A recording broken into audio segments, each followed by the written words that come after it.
கிறிஸ்துவுக்குள் பிரியமான தேவ பிள்ளைகளே, இந்த நாளுக்கான வேத வார்த்தை ஏசாயா 43:2.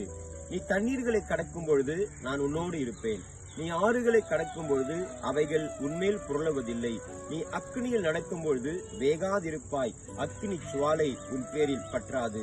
ஆம் பிரியமானவர்களே, உங்கள் வாழ்க்கையில ஒருவேளை அநேக பிரச்சனைகள் உங்களை கடந்து வரலாம்.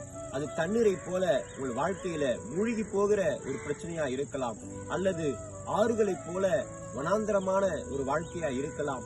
ஒருவேளை தாங்க முடியாத துக்கம், தாங்க முடியாத வேதனை, தாங்க முடியாத பிரச்சனை என்று அக்னியை போல அது தாங்க முடியாத பிரச்சனைகளா எதுவா இருந்தாலும் இன்றைக்கு ஆண்டவர் உங்களை பார்த்து சொல்லுகிறார், நீங்கள் தண்ணீர்களை கடக்கும் பொழுது உங்களோடு இருப்பார், நீங்கள் வனாந்தரத்துல கடந்து போகும்போது அப்பொழுதும் உங்களோடு கூட இருப்பார், அக்னியில நடக்கும் பொழுதும் நீங்க வேகாதிருக்கும்படி கர்த்தர் உங்களை பாதுகாப்பார். ஆகையால் பாதுகாக்கிற தெய்வம் ஒருவர் உண்டு, அவர் உங்களோடு கூட இருக்கிறார். எதை கண்டும் பயப்படாதீர்கள், கர்த்தர் உங்களோடு கூட இருக்கிறார். கர்த்தர் உங்களை ஆசீர்வதிப்பாரார்.